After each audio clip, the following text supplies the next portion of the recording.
Welcome to the Code with Jason meetup. Today we're going to resume work on a Vim plugin that I've been working on. I think, Sanjit, you've seen this before at least, right? Yep, I have. Yeah. And Bishoy, have you seen this Vim plugin before? I remember two parts, I guess. Okay. Yeah, it integrates with ChatGPT, or more precisely, it integrates with the OpenAI API. I'm going to share my screen, and the only time I work on this is during these sessions.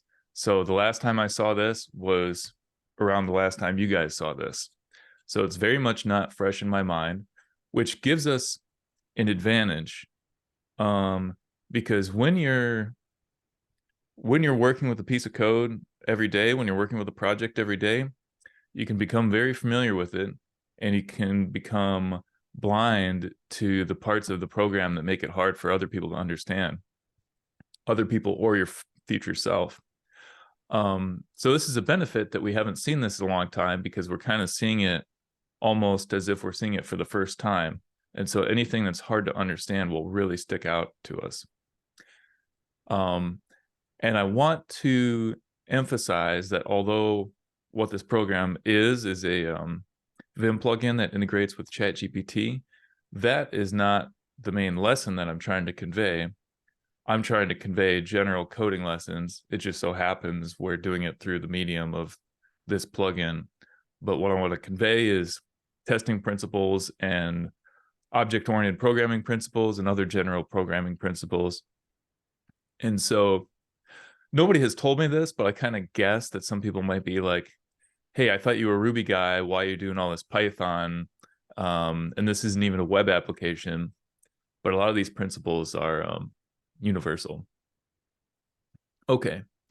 So even though I know you guys have seen this program before, I'm going to do a little demo of the program for anybody watching this video and they haven't seen this plugin before. And just, it'll help us get back into the groove or whatever. We have these uncommitted changes from last time. Excuse me, I gotta blow my nose.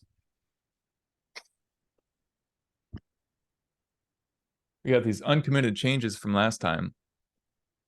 And I don't really understand what they are. So I'm just gonna stash these in case they mess anything up. Okay. So here is how we can use this. We can say, write me an RSpec test.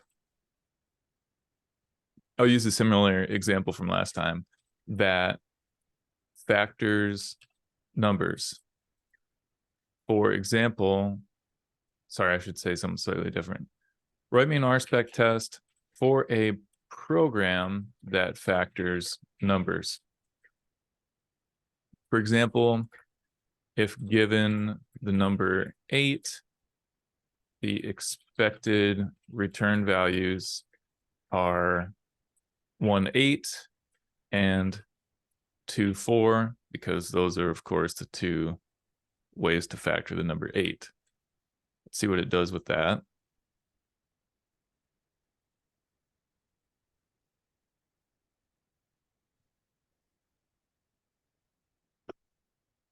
Okay. So this is kind of interesting what we get back, but I'm not going to even pay attention to the content of this test because that's not exactly the point, at least not right now.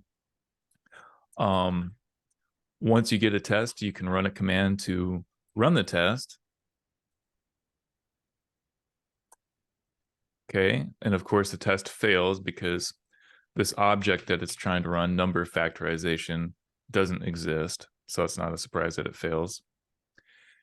And then you can run a command to send the test result to the OpenAI API. It gives us some code that should make the test failure go away. So we will run this. Oh, I did the wrong thing. We'll run this. I did the wrong thing again. We have to run it on the test tab. Okay, and that failed because we're not including this number factorization class. I'm I'm going to ask it. I'm going to say,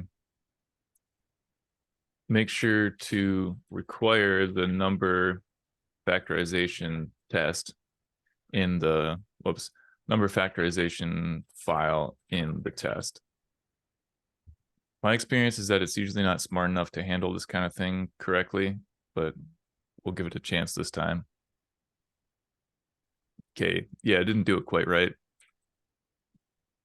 but it got kind of close. Not that close. Okay, we'll just do that part manually.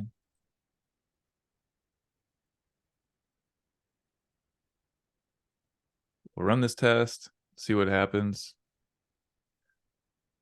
Okay, I think I didn't do the require correctly.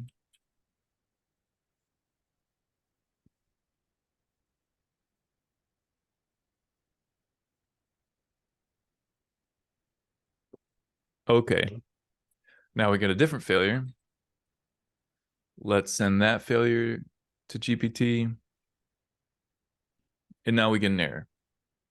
Okay, that's not surprising because I vaguely remember that we had this error last time. So, let's pick back up where we left off, where we're dealing with this error. Now, I'm going to zoom out for a second and speak more generally. A lot of times with bugs, half the problem is that we never specified in appropriate detail how the program is supposed to behave. Like, I personally am a little muddy right now. It's like, why did we get this error? What did we expect to happen? What did we expect to happen? And what's the difference between what we expected to happen and what's actually happening? I personally am not clear on the answers to those two questions. So let's get some clarity on this. And we might even have to do something like build a flow chart or something like that to keep all this straight. Because this is starting to get complicated enough where it's not easy to keep it in our heads anymore. Yeah, And you it need to probably write benefit. it down. Yeah, exactly. Yeah. Yeah, so let's actually do that. Flowchart software. I guess Lucid Chart. I'll sign in with Google.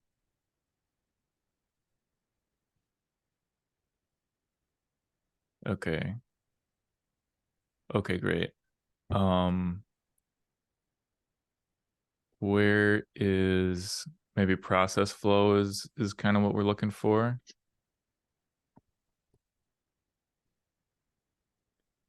Well, that's loading. I'm going to look over here. What do we have under templates? Yeah, okay. Okay. I don't want to do this, but apparently I have to. Okay. IT, novice. Flowcharts. Okay. Okay, wonderful. Please stop telling me things. Okay. I am going to delete all this. And then let's start documenting our flow. So I'm going to start over entirely from the beginning.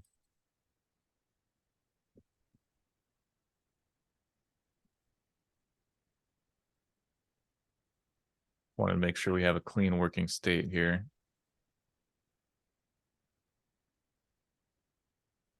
Okay. So first, we ask GPT to write a test. And I'll make this font bigger.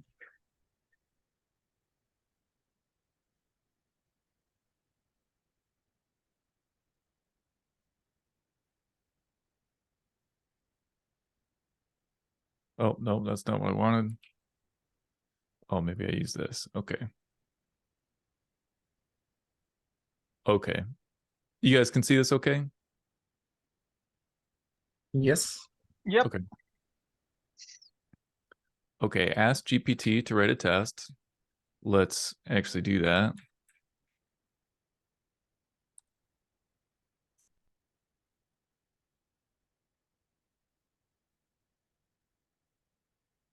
Okay. And then we run the test.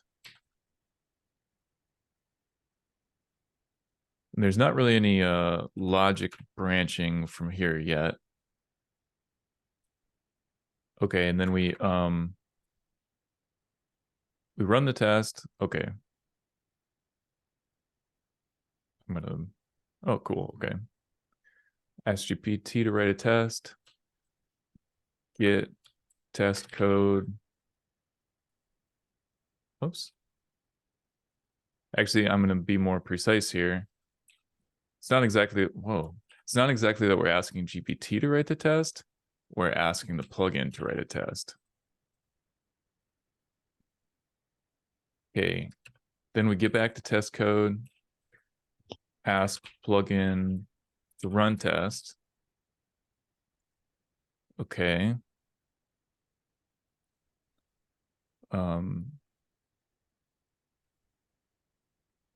And then it runs it. We get a failure. Observe failure message.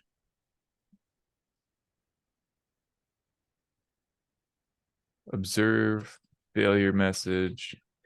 Ask plugin to give us code to make the test pass.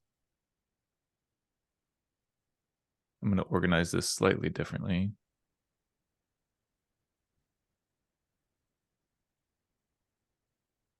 Okay, I'm going to put this in the top left. Or is this just an infinite scroll situation? Okay, never mind. It's infinite scroll. Okay.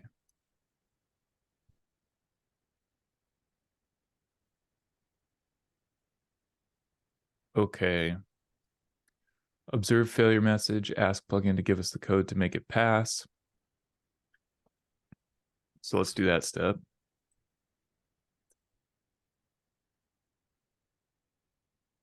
Okay. We get the code and then we run the test again.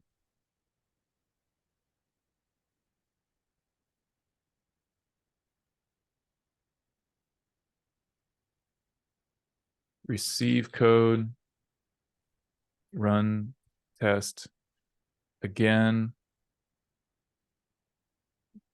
No, we receive the code and we don't run the test. We just receive the code and then watch test run.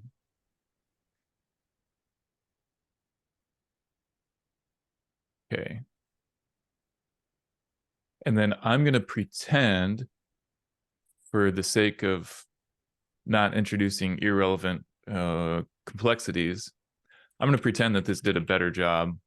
And I'm going to say require relative number factoring. Because the fact that it didn't get this part exactly right is just kind of an incidental detail that we don't care about right now. Okay, so we get a different failure now.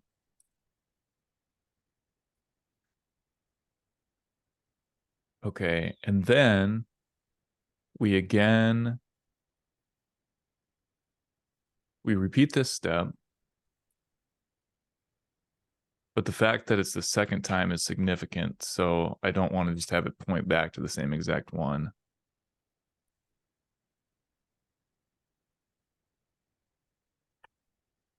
So now I'm going to say send this, and if I recall correctly, this is the point at which we'll get that error. Yes.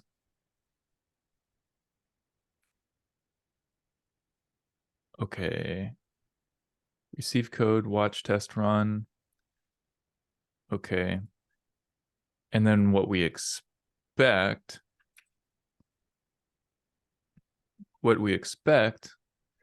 is for the code and number factoring to get updated, but instead we get this error.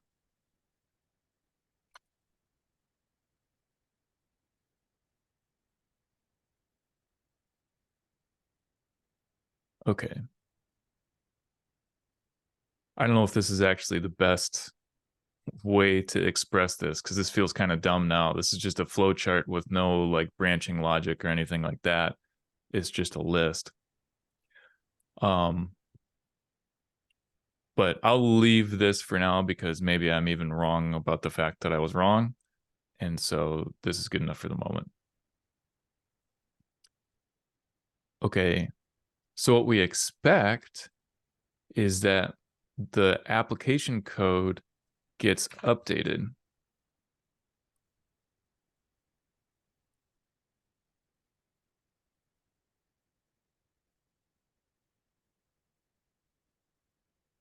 Sorry, I feel like this got smaller.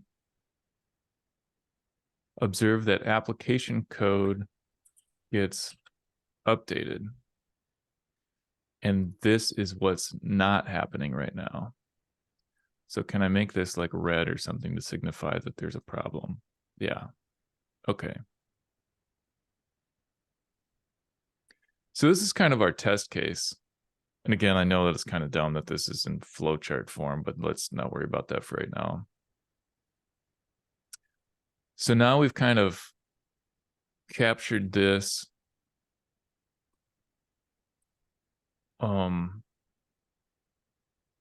But I do feel like I want to capture this in a different way. Call me crazy, but I think a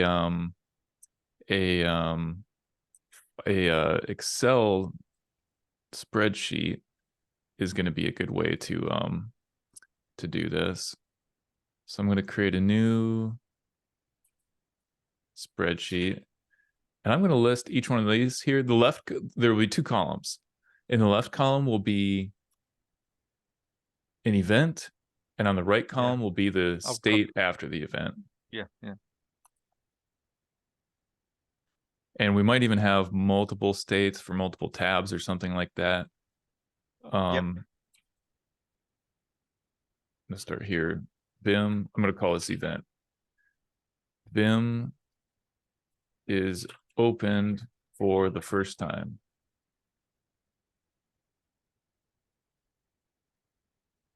Okay, I'm going to express this slightly different.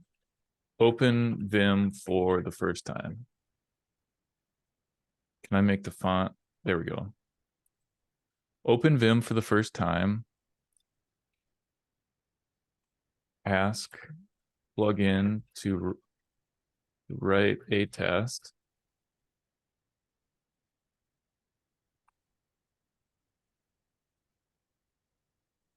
Okay. Maybe we'll have expected result and then state.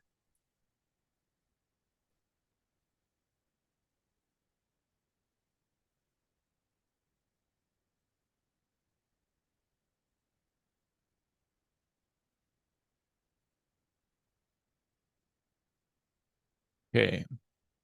When we ask the plugin to write a test, the expected result is that a new tab is opened containing the test code from GPT. Not going to worry about the state column just yet. Okay. Get test code. Oh, yeah. Observe failure message. Oh, yeah, that's not all that happens. A new tab is open containing the test code, and test gets run in tmux pane. Okay.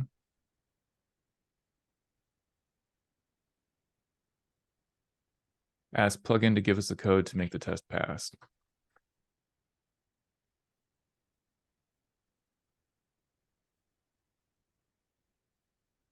Expected result. A second tab is opened containing the code to make the current failure go away. I have a slight imprecision here. We're not asking the plugin to give us the code to make the test pass. We're asking it for the code to make the test failure go away. which is slightly different. Okay. And then we receive the code and watch the test run. When we get this code, does it run the test again? I think it does.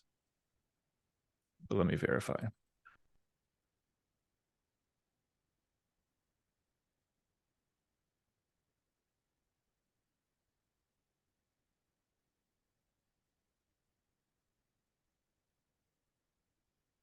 Okay, so we get this,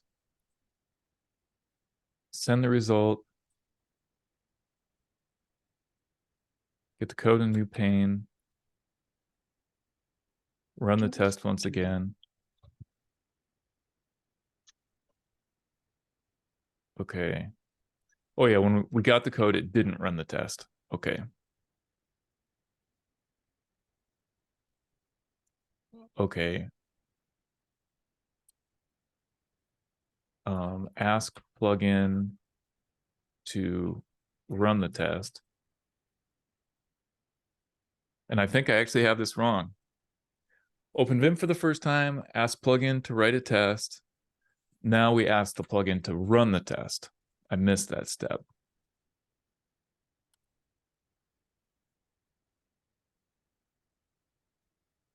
Yes.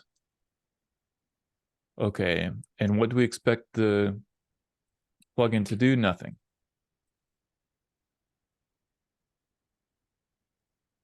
Okay. And then once again, we ask the plugin to give us the code to make the failure go away.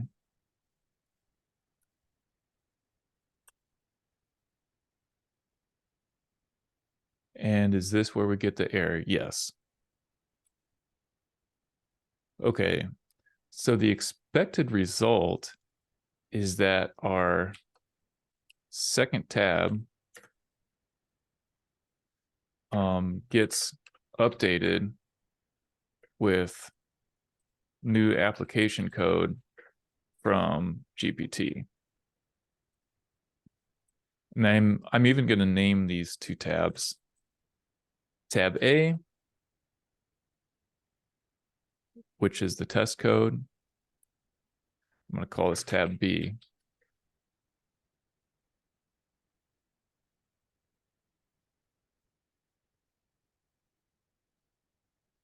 Okay.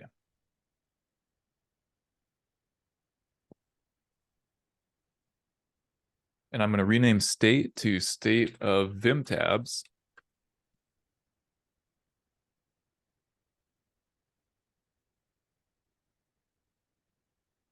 I'm even going to be more precise than this. State of tab A.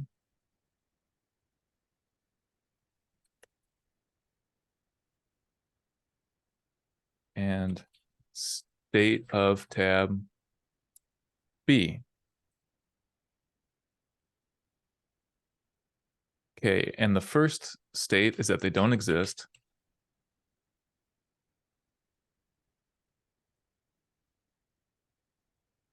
Okay, tab A is opened. The state is that it's open, non-existent. Okay, tab B, I'm going to say this, open contains test code.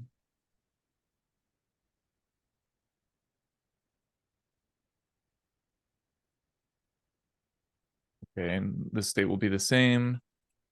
Open contains application code.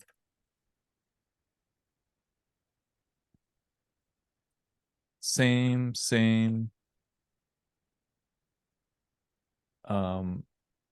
We're asking it to give us the code to make the test failure go away.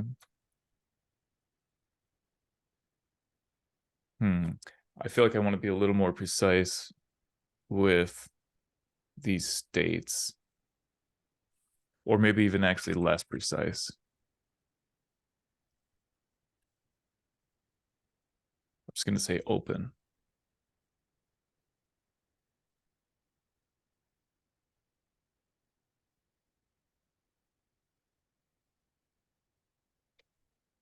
Okay. We're expecting tab B to get updated, but it doesn't.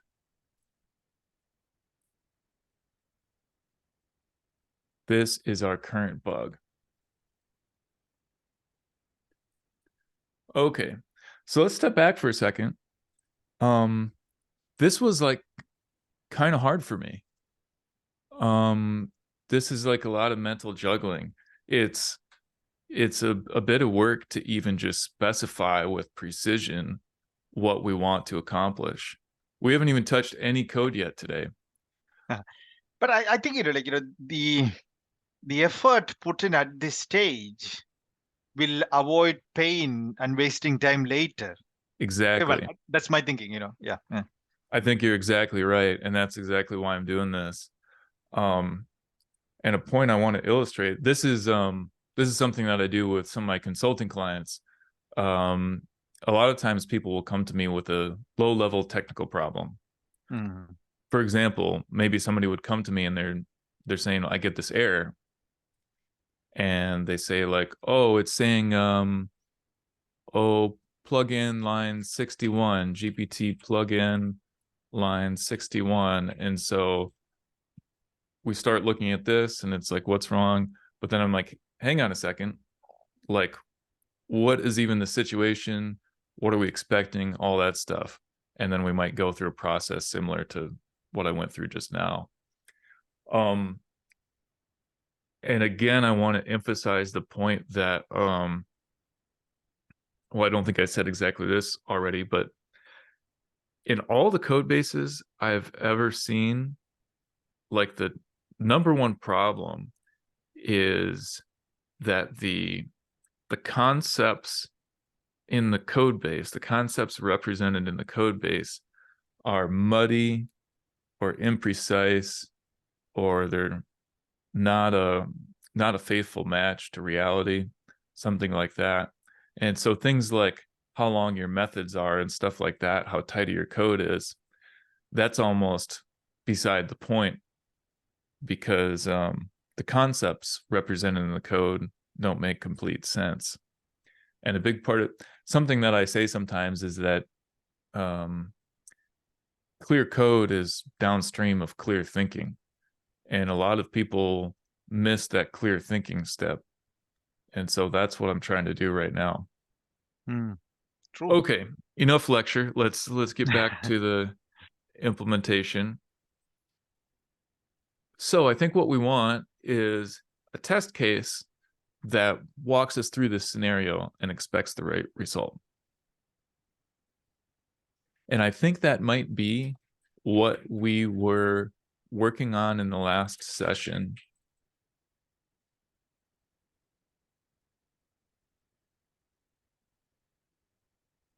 When I opened up this project today, I saw these changes from last time and I didn't understand what they were, and I still don't.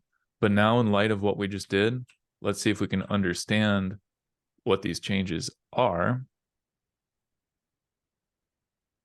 We made changes to the tests and changes to the application code. I'm going to start with the tests because tests are specifications. And so tests in a certain way are like the source of truth. So I want to look at the source of truth and say, and see, okay, what did I think the truth is supposed to be? What did I specify in these tests? Looks like I added this big chunk. Test current buffer is not only buffer. Okay.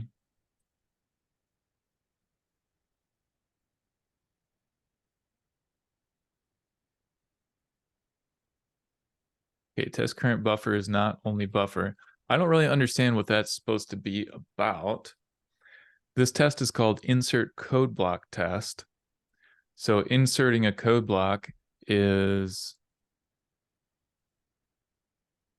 when we ask the plugin for code, it gives it back in the form of a code block. Like GPT might give a response that has some prose and then a code fence and then some code, and then following that some more prose. and we're just interested in the code block itself. So that's what this is referring to.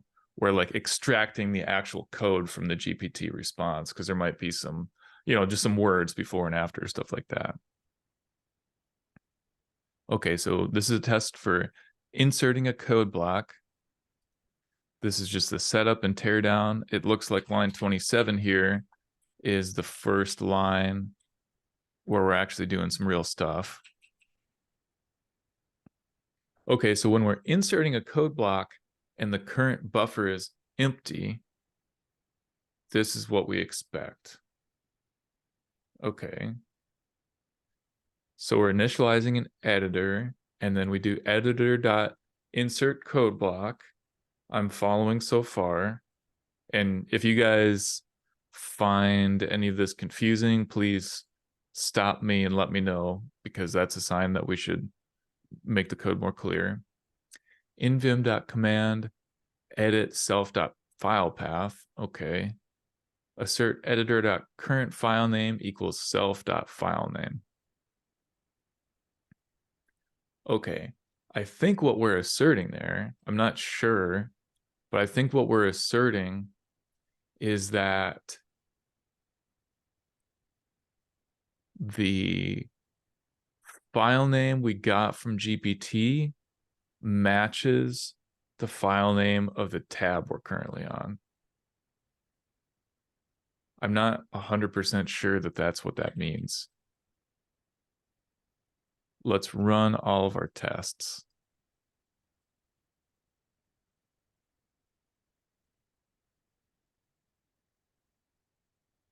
Okay, all of our tests pass. So apparently that works. But I think this test could stand to be made clear, because I'm not 100% sure what it means.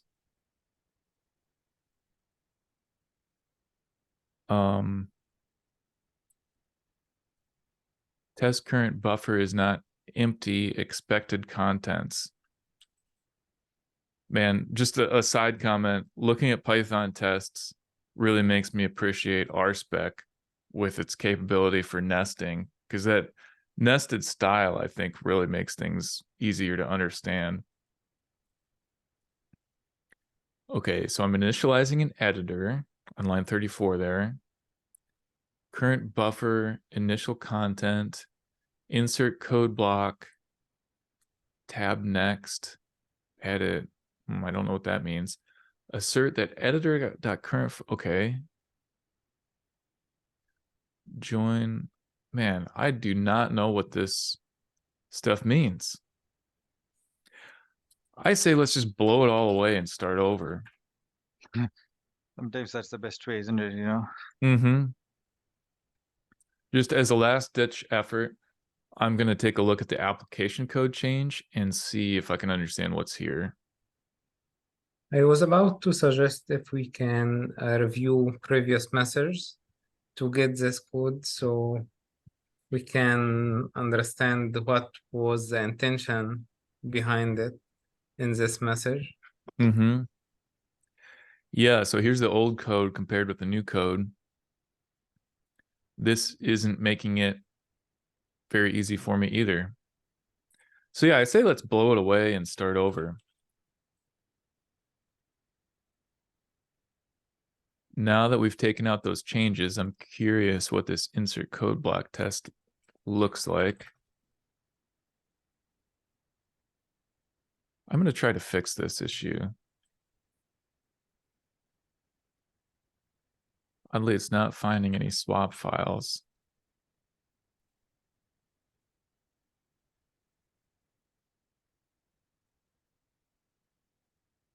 Okay, I'm going to try to delete this file. Okay. There we go. Okay. So there's just a handful of tests here. Again, this is insert code block test. I guess we just have 3 tests here. Current buffer is empty. Current buffer is not expected contents. Current buffer is not empty. Original content undisturbed. Okay. So this is the same test we saw before. After we insert a code block, we're asserting that the file path, file name. Oh, I see. We insert a code block and we give it the file name and the code block. Okay, so the problem with this test, with all these tests pretty much, is that the level of abstraction is too low. We're seeing a bunch of details, and it's hard to see those details and synthesize the higher level meaning. So I think what we should do is spell out the higher level meaning instead of putting the burden on the reader to have to synthesize that meaning. Sort of self-documented code, that type of thing, yeah? Yeah, exactly. So let's go to the editor class. Whoops.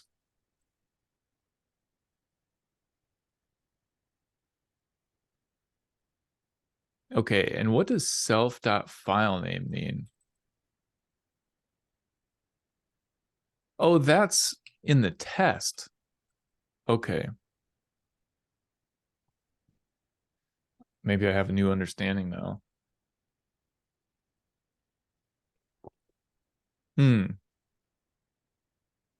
I think this can be made easier to understand by making this concrete.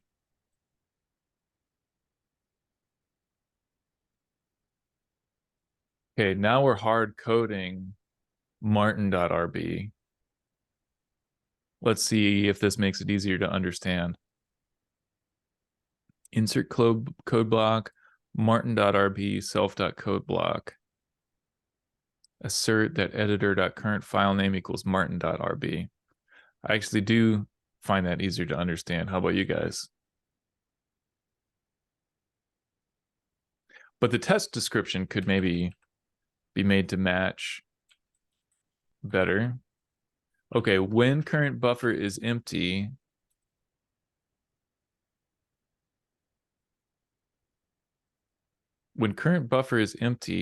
then it opens a new tab.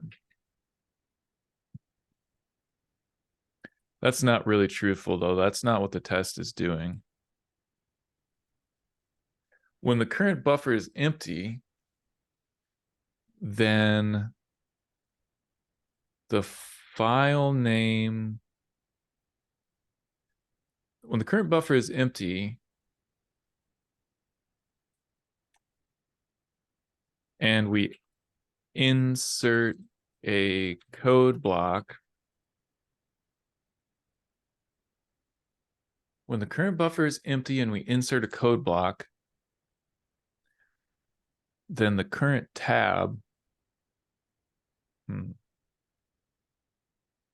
not sure how to say it, but if the file name is martin.rb and we insert a code block, if we insert a code block and say, hey, this code block is martin.rb, then we expect the current tab to say martin.rb. Like that's the tab we're on.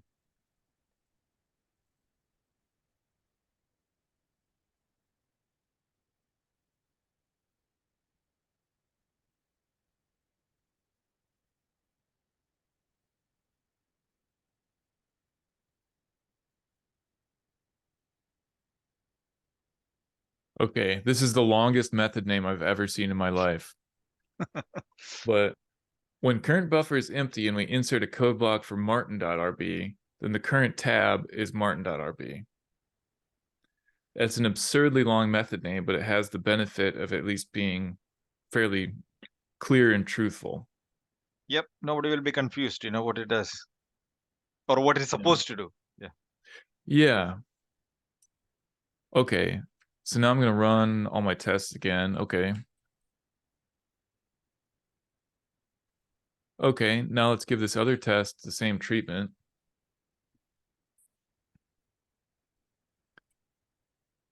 Okay, I'm going to say when current buffer is not empty.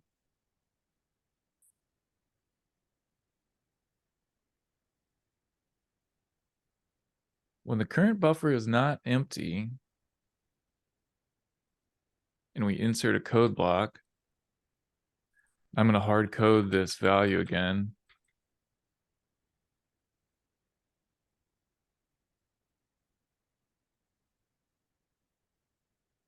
self.filename martin.rb. Okay, when the current buffer is not empty and we insert a code block for martin.rb, I think we want to say that the code block gets appended to martin.rb.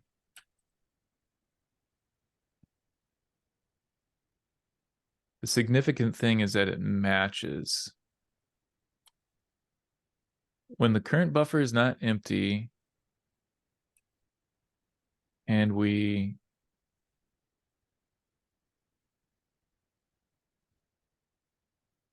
man, I'm feeling like this is a little bit ridiculous. It's like maybe we should just say when the current buffer is empty and we insert a code block for martin.rb, then the current tab is martin.rb. Okay. When the current block is empty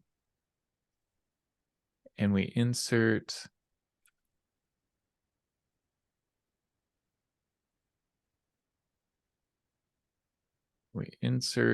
code block from Martin, then the current tab is martin.rb.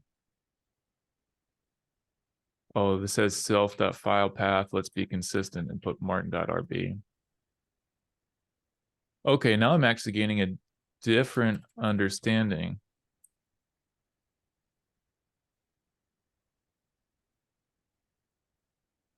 What's this edit martin.rb all about?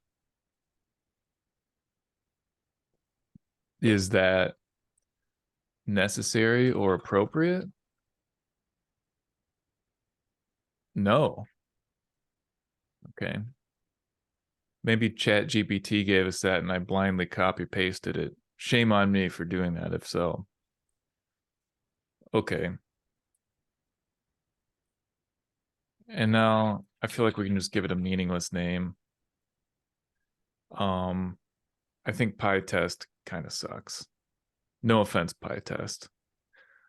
Okay, when the current buffer is empty and we insert a code block for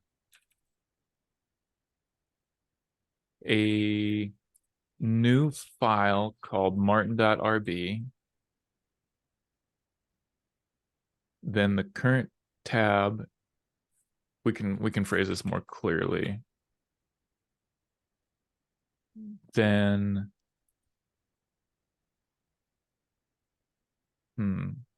the result is that we end up on the tab or the result is that the currently focus tab, I don't know the right terminology.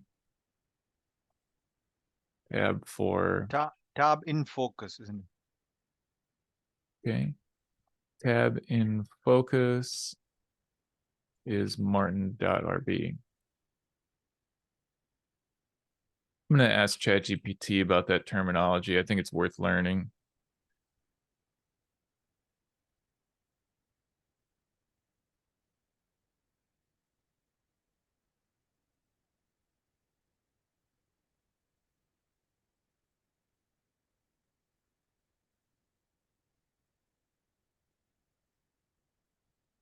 Oh yeah, buffer. Active buffer. Okay. Okay. I'm going to call it the active buffer.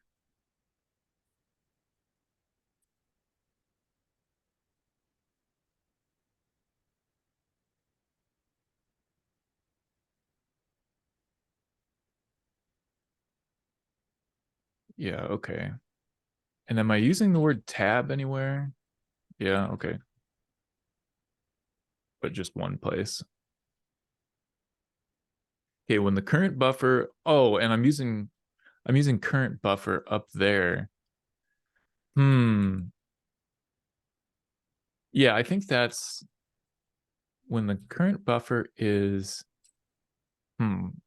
would I say that the current buffer is empty when Vim is first opened? Or would I say that it's non-existent?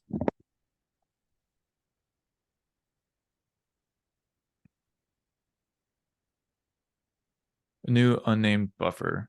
Okay. Okay. Okay, so I think I'm happy with this. When the current buffer is empty and we insert a code block for a new file called martin.rb, then the result is that the current buffer is martin.rb. Okay.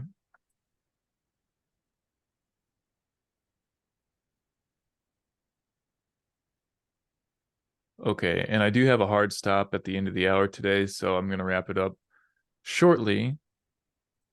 Okay, when the current buffer is not empty is the case here.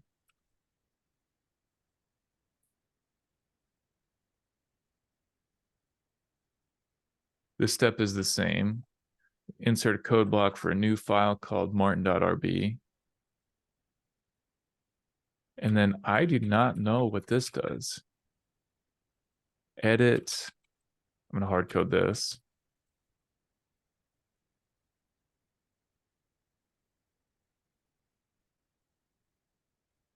What does this do?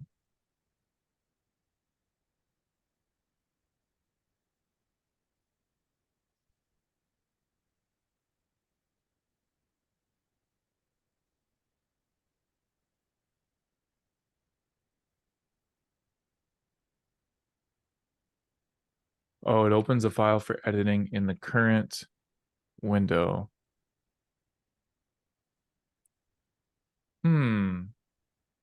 I wonder what the purpose of tab next is. Or if it's even necessary. What happens if we don't do it? Okay.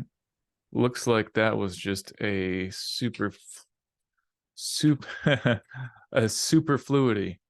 Superfluity, yes. That's the word. Okay, we edit martin.rb. This also seems superfluous. Assert. So basically we're asserting that the current buffer contains the code block.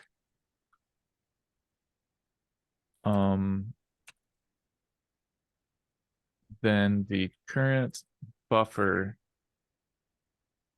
No. Then the code block, the inserted code block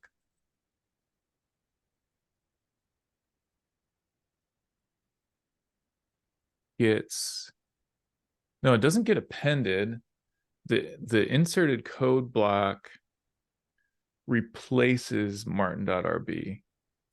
Martin.rb gets replaced with the inserted code block. Here we go. The content of the martin.rb buffer gets replaced with the inserted code block.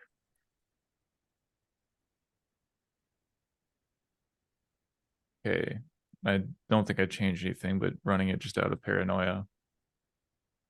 Okay, so I still want to address this last line, but I'm out of time. But I think this is some good time-saving work, because now next time we open this, it will be abundantly clear what these two tests are all about. And because of that, and because we have clear documentation of what we expect under what circumstances, I think it will be much easier to add tests that cover this scenario and whatever other related scenarios we need to cover. And therefore, it will be easy to get that bug where we get that big red error here. It'll be easier to get that bug out of the program. And it might seem like this is a crazy amount of extra work and I'm just spinning my wheels and stuff like that. But I truly believe this is an investment that's going to speed us up 10x for our next few steps. The alternative that I usually see is people are playing a game of whack-a-mole where they're fixing little local bugs, but they don't make any progress on the big picture because they haven't decided what the big picture is supposed to be. Anyway, that's all for today. Thanks as always for joining me, and I'll see you guys next time. Okay. See you next week. All right, bye guys. Bye-bye.